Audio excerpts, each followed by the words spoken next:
Assalamualaikum warahmatullahi wabarakatuh. Dalam kesempatan ini kita akan membahas tentang reduksi ke kutub pada data magnetik. Pada dasarnya reduksi ke kutub pada data magnetik ini merupakan suatu pendekatan untuk interpretasi secara kualitatif. Review sebelum masuk ke reduksi ke kutub, data pengukuran magnetik hasilnya sangat tergantung pada sudut inklinasi dan deklinasi dari medan magnet utama bumi. Sebagaimana pada materi sebelumnya bahwa pada bentuk anomali bawah permukaan yang sama, namun sudut inklinasi yang berbeda, tanggapan data magnetiknya itu juga berbeda. Misalkan ini, pada inklinasi sudut sedang dengan arah ke sini, sudut inklinasinya, datanya adalah negatif kemudian positif. Demikian ketika sudut inklinasinya 45 derajat, yakni arahnya ke bawah gini miring, maka data magnetiknya adalah positif kemudian negatif. Kalau kondisi yang semacam ini, untuk menginterpretasi data magnetik akan agak kesulitan. Artinya perlu adanya suatu metode khusus untuk menginterpretasi data magnetik yang lebih mudah diidentifikasi posisi anomalinya. Sedangkan kalau misalkan pengukuran data magnetik dengan model anomali yang demikian, kalau pengukurannya pada kutub utara magnet bumi dengan sudut inklinasinya 90 derajat, maka anomalinya adalah demikian, yakni datanya adalah negatif kemudian positif, negatif lagi, dan posisi anomalinya adalah pada data magnet yang positif ini. Begitu pula jika pengukurannya di medan magnetik ekuator bumi dengan sudut inklinasinya sama dengan 0, yakni positif negatif ini, dan posisi anomalinya pas pada nilai yang negatif ini. Kalau pada pengukurannya itu medan magnet bumi itu memiliki sudut inklinasinya itu adalah 90 atau 0, yakni di kutub utara atau ekuator, maka interpretasi data magnetik akan jauh lebih mudah. Namun pada kenyataannya observasi data magnetik bisa dilakukan di beberapa tempat yang sangat-sangat berbeda karakter. Maka kita perlu adanya suatu metode untuk mempermudah dalam menginterpretasi data magnetik. Selanjutnya adalah bagaimana cara kita mentransformasi data yang diukur pada kondisi sudut inklinasi medan magnet bumi sembarang, kemudian dibawa ke sudut inklinasi 90 derajat agar data magnetik lebih bisa atau lebih mudah untuk diinterpretasikan. Misalkan kalau ada data magnetik yang demikian dengan sudut inklinasi tertentu, kemudian ketika ditransformasi, maka data tersebut akan menunjukkan anomali magnetiknya tepat di atas anomali bawah permukaannya ini. Metode yang bisa dipakai untuk demikian ini adalah reduksi ke kutub atau reduksi tupul. Pada dasarnya RTP atau reduksi tupul ini pada dasarnya adalah data magnetik yang diukur di sembarang tempat dengan sembarang sudut inklinasi ditransformasi ke dalam data magnetik yang seakan-akan diukur di kutub utara magnet bumi. Kelebihan dari metode ini adalah data magnetik lebih mudah untuk diinterpretasikan dan proses RTP juga tidak rumit. Kelebihan metode ini adalah data magnetik lebih mudah untuk diinterpretasikan dan proses RTP atau reduksi tupul juga tidak terlalu sulit, karena ini tadi dari yang ada positif atau negatif atau anomali dipol dirubah menjadi anomali pol, yakni positif saja atau negatif saja, tetapi posisi anomalinya tepat di bawah kurva positifnya, peak positifnya. Selanjutnya, kelemahan dari RTP adalah kurang stabil untuk sudut inklinasi yang rendah atau pada low latitude. Kenapa demikian?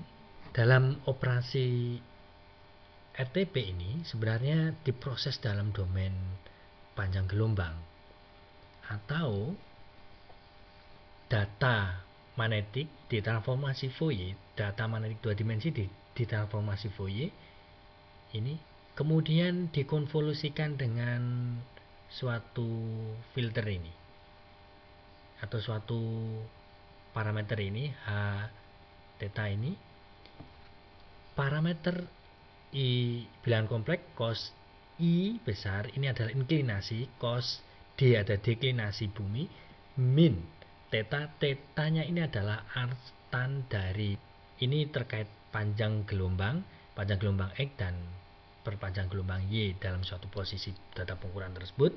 Kemudian ditambah sin I nya ini sama, yakni tadi yang terkait sudut inklinasi kuadrat, dikuadratkan. Kemudian mari kita analisa dari persamaan ini. Hasil dari ini kemudian dikonvolusikan, kemudian hasilnya adalah reduksi tupel dalam transformasi Fourier. Kemudian kalau pengen menghasilkan RTP kemudian atau reduksi tupel, kemudian dilakukan proses inverse transformasi Fourier dari hasil tadi, hasil konvolusi tadi. Selanjutnya, untuk menganalisa kelemahan dari RTP tadi, mari kita analisa H sebagai fungsi theta ini. Yakni khususnya adalah H theta untuk RTP pada low latitude atau I sama dengan 0 atau I mendekati 0. Ini kalau I sama dengan 0, maka komponen H theta berubah menjadi ini. Seper cos D min theta. Artinya dari sini yakni cos D min theta ini akan bernilai 0 saat theta D plus minus 90 derajat. Jika pembaginya ini bernilai 0, maka seper 0 itu tak hingga.